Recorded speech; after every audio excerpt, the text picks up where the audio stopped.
Hey everybody. In this video, I want to talk about how to power your telescope. You see, when I started out, I used to have separate AC adapters for every one of the components that I use in my imaging rig.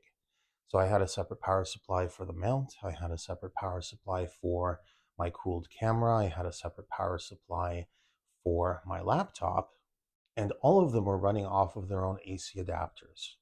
This was fine when I was connecting at home to shore power, if you would, but whenever I'd go out and I'd have to use a battery, that meant I'd have to run an inverter on the battery in order to get the AC power. And running the inverter drained the battery faster.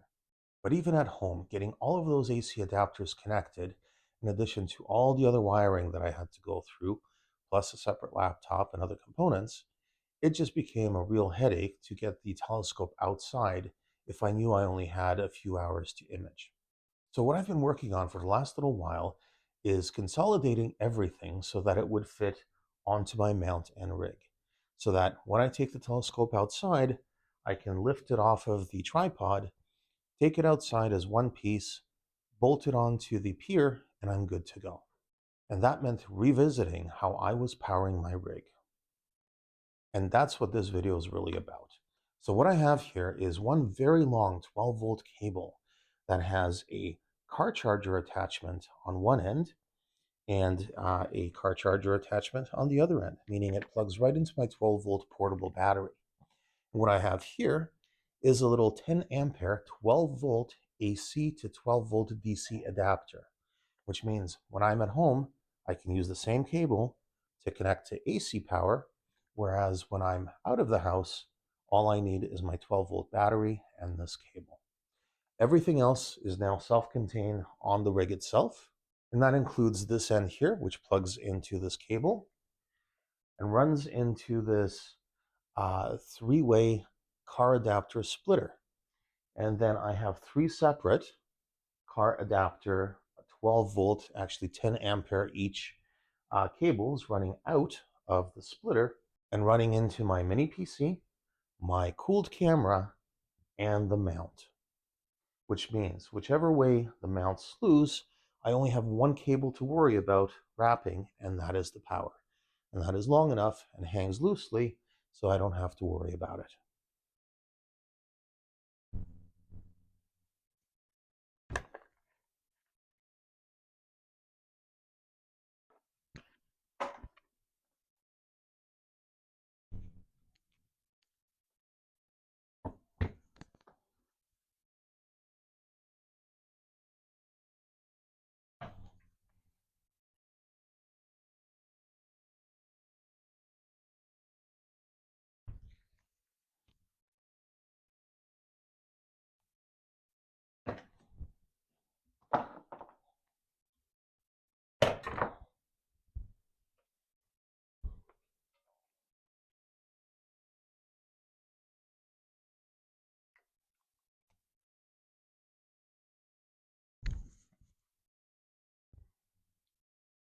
And there we go. My entire setup is powered.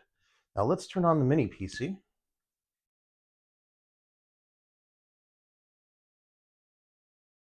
And I can already hear my camera spooling up as well. A little fan in the back. My mount is showing life on the controller. And what I'm going to do next is plug in my little touch screen so that I can access the mini PC.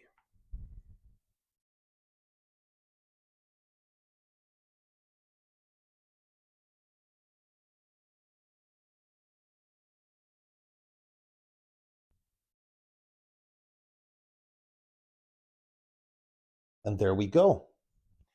Now, when I first put all these components together, I thought that would be it, but it wasn't.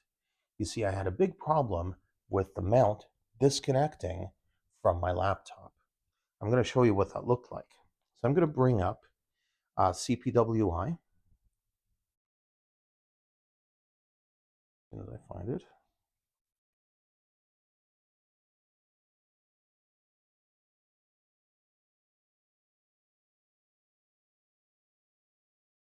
And now I'm going to connect the mount through USB.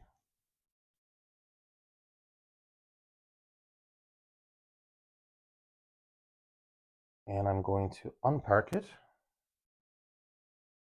since I left it parked last time. And now I'm going to delete the alignment. I'm going to create a new one just to show you guys what is happening. So I'll go to alignment, delete alignment, alignment, perform alignment, manual, begin alignment. Now, everything is already pointed in the right direction, so I'm going to say ready to go, and I'm going to select a target. Let's go with Rigel over here in the corner.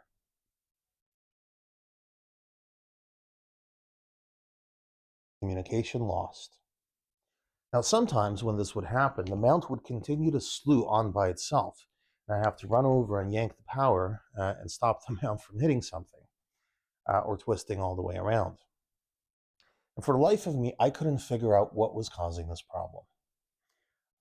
One of the first things that I did, obviously, is check over all the cabling, replace a lot of the cabling. I tried different types of cables. I even bought a more powerful AC adapter, one that put out 20 amperes instead of just 10. None of that worked. In doing a bit of research and talking with some knowledgeable people, one tip that I got is that the mount has very specific power requirements, and that if the mount wasn't getting a good 12 volts, then a connection would drop just like I'm experiencing here. So that's why I did get that 20 ampere power supply, but even with that supply, I was still getting connection drops. So the next thing I did is I looked for a voltage stabilizer, and I bought a buck boost converter. Now what that does is it increases the voltage if it senses that the voltage goes too low, and it decreases the voltage if it senses that the voltage is too high. And this should, in theory, not only help protect your equipment, but also give your equipment a much more steady voltage.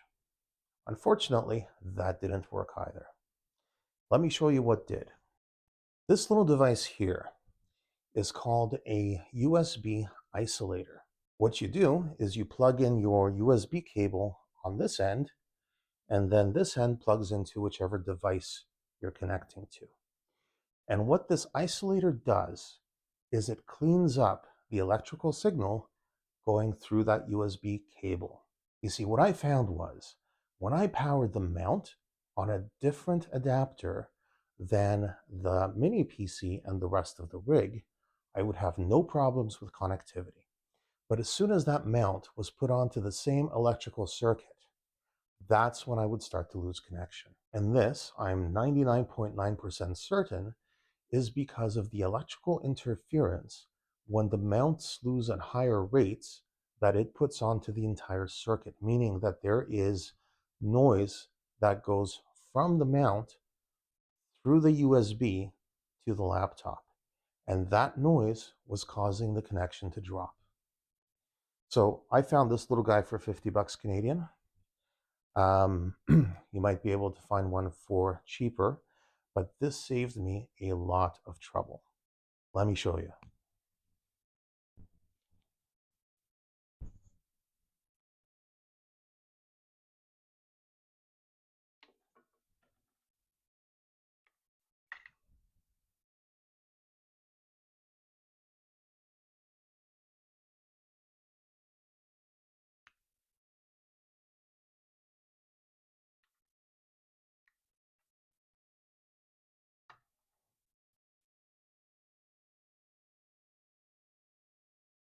I accidentally unplugged my mini PC. Plug that guy back in. And I think we're good to go.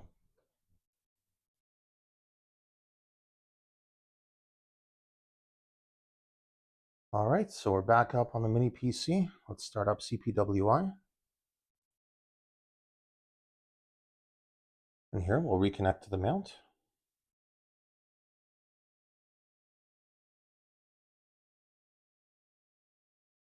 And same thing, we're going to begin alignment.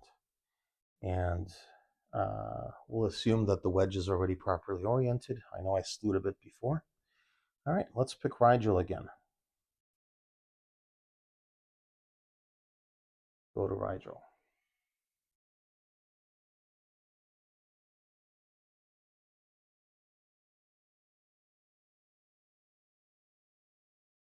I'm going to pretend that it's centered. I'll pick a different star. Let's pick one farther away. Okay, Hamal. Now, previously, the connection would drop almost instantly within a second or two. And I've been testing this setup with that noise isolator for a few weeks now, albeit all indoors. And everything's been running perfectly without a single drop. So tonight, after weeks of cloudy skies, I'm going to take the rig outside and let it run all night in the cold. Let's pause here for a moment and review some important concepts. To power a telescope system effectively, we need to understand three key electrical properties: voltage, current, and resistance. Voltage is the electrical potential supplied to the system. Most astronomy equipment operates at 12 volts DC. Current is how much electricity the system draws, measured in amperes. And resistance, which determines how easily current flows through a circuit. A higher resistance means more power loss as heat. Next, it is important to understand how current and voltage are distributed across a circuit. We have two types of circuits: parallel and series. In a parallel circuit, devices are connected, well, in parallel to one another, while in a series circuit, devices are daisy-chained one after the other.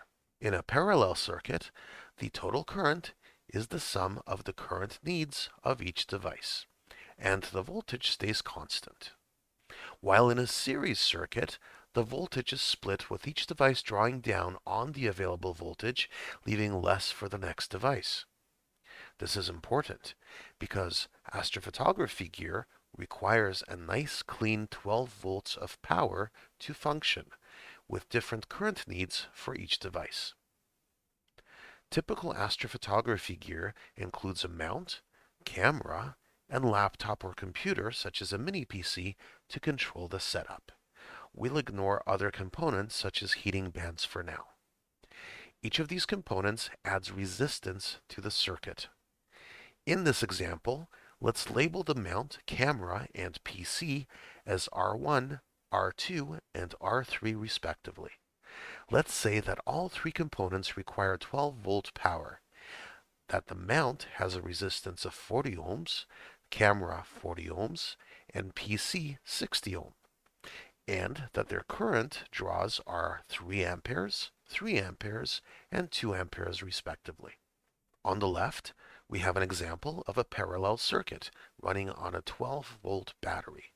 On the right, a series circuit also running on a 12-volt battery.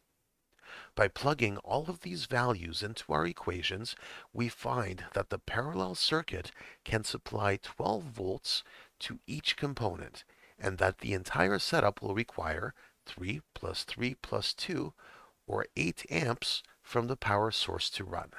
The series circuit, on the other hand, will only draw 0.86 amperes, but it will only have sufficient voltage to power the mount, with the camera getting little or nothing. Now, let's look at a layout similar to mine. We have a power source connected to a parallel splitter, feeding a 3 amp mount, a 3 amp camera, and a 2 amp mini PC.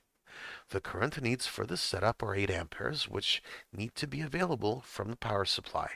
When AC power is available, such as when we're at home, we can use an AC power adapter. When out in the field, we can use a battery of some sort. How can we figure out the battery needs when operating remotely? Batteries have a capacity typically expressed in amp hours or milliamp hours, which are amp hours times 1000. The number of hours my battery will last is simply the total amp hours divided by the amp draw. So if my battery were 28 amp hours and my amp draw is 8 amperes, then I would expect 3.5 hours of operation for my rig. In practice, I can get closer to 4.5 or 5 hours before the battery warning starts to beep on my power box, which means that my draw is less, which makes sense, because my mount is not operating at peak power all the time.